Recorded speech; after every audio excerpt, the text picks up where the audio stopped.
So hello again and welcome to the Jewish Historical Institute in Warsaw.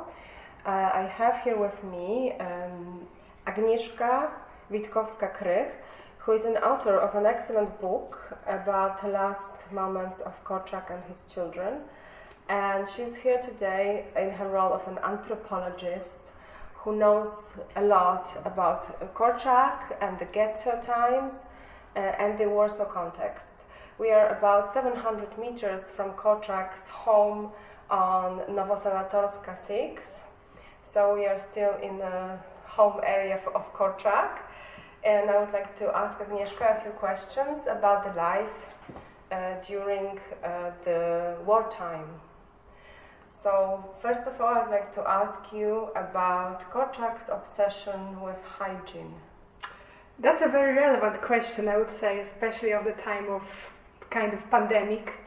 Maybe he was not obsessed, but he knew that being cautious, especially when you have more than 100 children under your auspices, under your care, it's crucial to keep your eye on the details and also on the hygienic details, which were very important, especially with the children who came to the orphanage that was called Dom Sierot, Home of Orphans. The children were coming very often from very poor families, and it's quite obvious that some of them didn't know how to deal with, so to say, hygiene or, self-taking care and so on and so forth. So for him, teaching them how to do it properly, effectively and efficiently was a very important thing.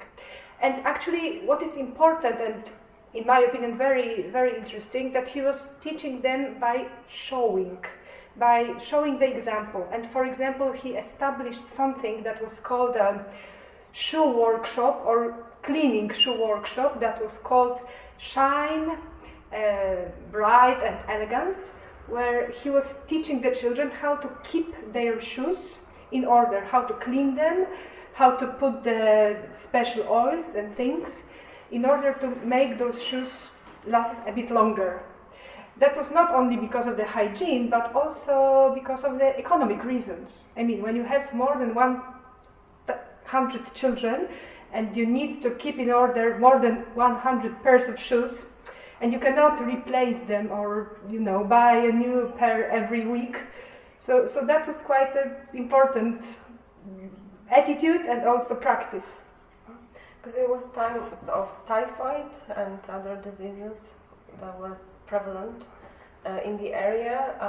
I remember reading from your writings that he was cleaning the bathrooms meticulously and was very obsessed with cutting children's hair, children's nails, the shower regime, and so on. I would not call it obsession, I would rather call it routine. I would rather call it, quite a frequent activity that kept everything in order, especially in such times when you've got problems with typhoid, with lice, and also with other things that could make your life much harder, that can infect you, especially when you are in a very big group of children. That was important, small thing actually, but important and very, that was kind of a protection. That was not an obsession, but rather care or protection. Mm-hmm. It sounds very much like on the verge of social work and maybe social pedagogy, maybe nursing. I would agree. I would also call it good planning. And assessing the conditions, assessing the possibilities and things that you can really do with limited costs, within limited financial support. But it can be very helpful in general outcome. So, you've also written about social work in the ghetto and the hard times during 1940s. Can you tell us something about social work in the ghetto? Definitely, it's a very interesting topic, and I think that it's somehow still uncovered. I was dealing with a very tiny bit of this complex area. I was dealing only with the orphanages in the Warsaw Ghetto, and the number of the orphanages exceeded 20, which is a kind of a surprise, because for many people, social help Warsaw Ghetto equals Korczak. Which is not true, because the number of such institutions, as I said, was much bigger. The whole area was more complex and was providing different types of help to the children in need, to orphans, semi-orphans or social orphans. So for the children who actually had parents, but parents with some kind of difficulties or problems, or parents who cannot afford or provide their kids with anything. So those different types of help in the Warsaw Ghetto were realized from the very beginning till the very end, and orphanages, more than 20 orphanages, is the example of these that were providing to their children or to their beneficiaries everything: food, lodging, and kind of education. But there were also different types of help, like soup kitchens or children's corners, or night shelters, and so on and so forth. And how many children were in the ghetto? The number of the children in the Warsaw Ghetto can be assessed in around 100,000 kids. Not all of them needed help, but most of them required some kind, partial or full support. And can you tell us more about Korczak's idea of a right to death? The child has the right to die, and the idea of the shelter with shelves? You mean the hospice? Yes. You mean the hospice that he kind of discussed with many people in the Warsaw Ghetto?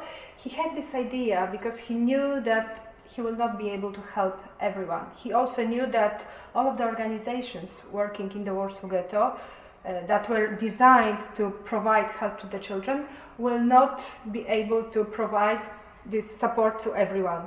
And he saw like, every day on regular basis the children dying on the streets. And he thought that maybe that would be the best or the only idea to help them. We cannot help the children that are dying on the streets, but at least we can make this death less fearful, less terrible. And this idea of hospice, this Korczak is calling it, we can make this place wherever we want. We just need some shelves.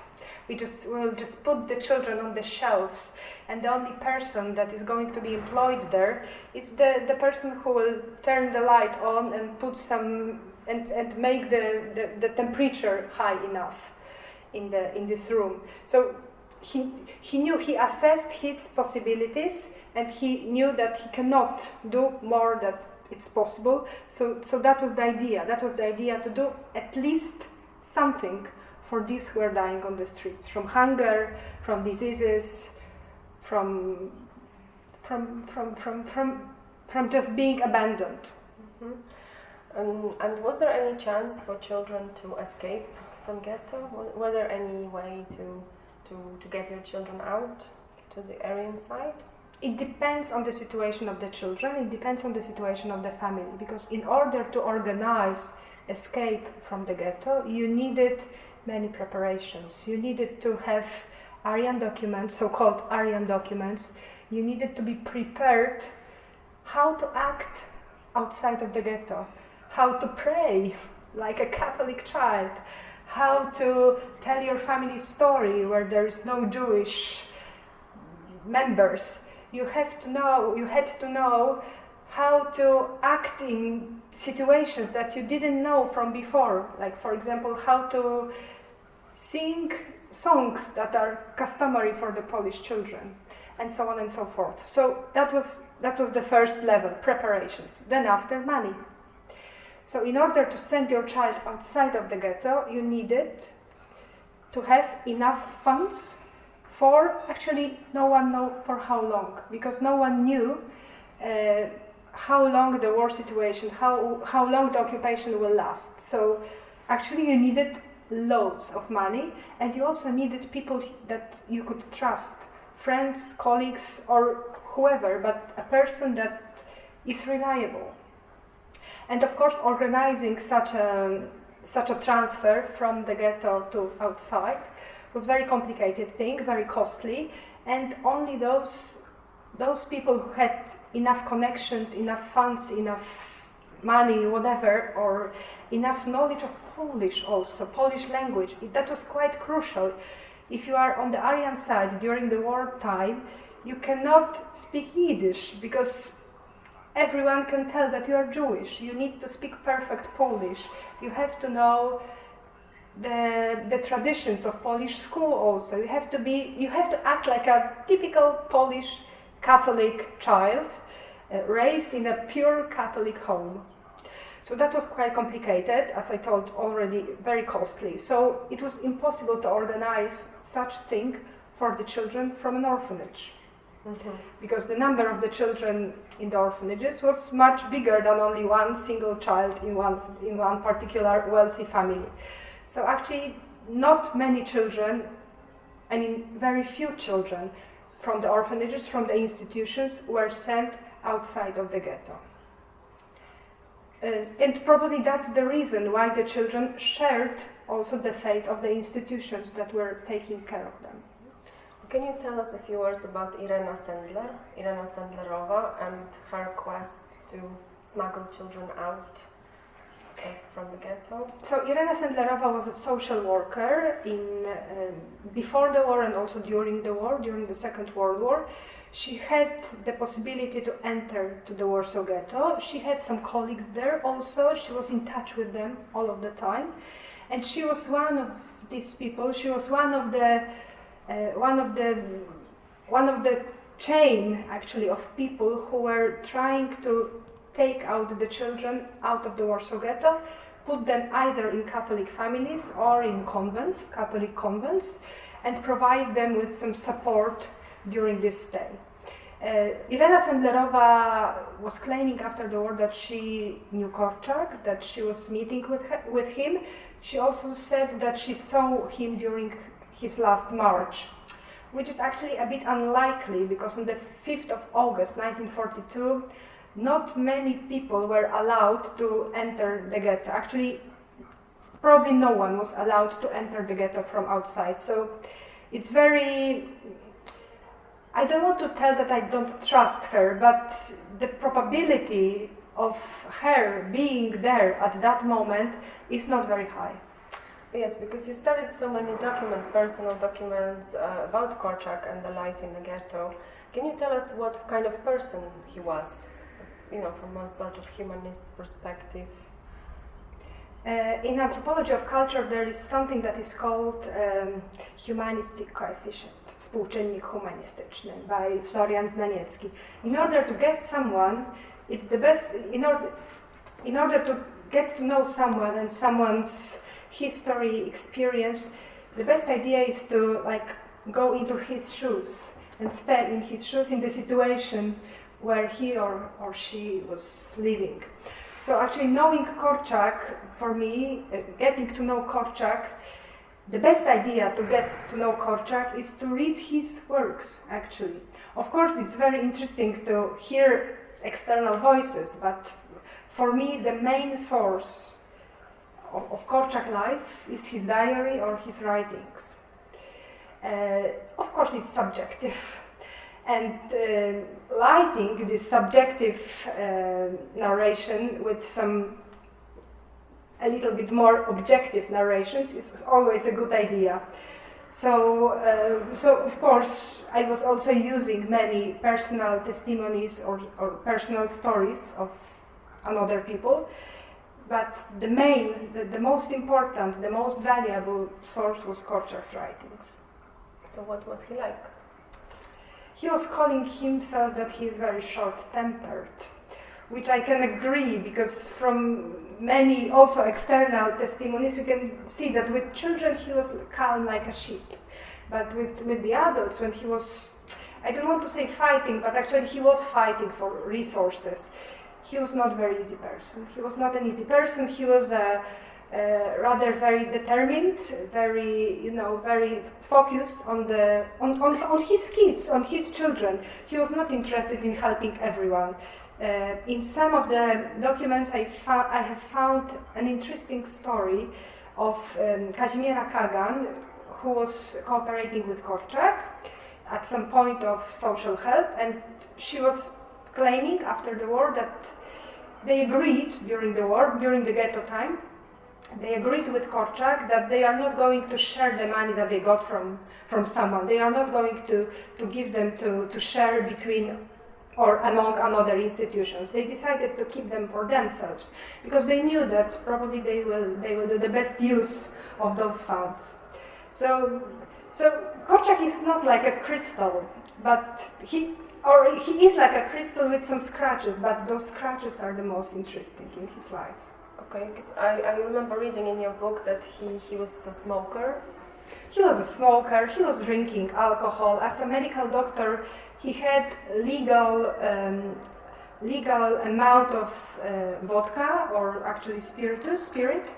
Every month he was assigned with a particular part or particular amount of vodka, spirit. Of course, for medical reasons, but he was also using it, as many doctors in the Warsaw Ghetto. Those were so-called empty calories. By drinking, you were eating, actually. So he was drinking, and you can read it in his diary that, like, actually, maybe not every evening, but very often he's, having a little sweet, little bonbon, and he's putting this bonbon into a glass with an alcohol. So what makes Korczak so special that he remains in public memory, in public history? What is different about him when confronted with other social workers in the ghetto, other people who look after orphans? So actually yesterday I had the privilege to read the testimony of Helena Merenholt, who was working in the Warsaw Ghetto in the social help area in this sector, and she, after the war, told that actually Korczak would be remembered no matter happened, because he was very well known before the war. He was a writer, he was a pedagogue, he was the fighter for the rights of the children. He also established the journal for the Jewish kids called Mały Przegląd, the Little Review, and no matter what happened during the war, he would be remembered. Not necessarily the people very similar to him, who were doing actually more or less the same stuff during the war, like another social workers or educators that were working in the orphanages. They were not, popular people. They were just regular social workers coming to work every morning, coming back home every evening. And no matter if the war started or ended, they would not be remembered as most of the social workers that are not remembered publicly. Korczak had this privilege, and actually this last act of his life, going with the children, staying with them, most of them did the same, actually, we have to remember that. But this somehow petrified him and made him this kind of a hero that was needed after the war.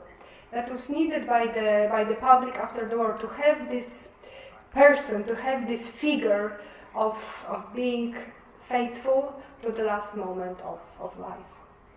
Thank you very much. It's been my pleasure.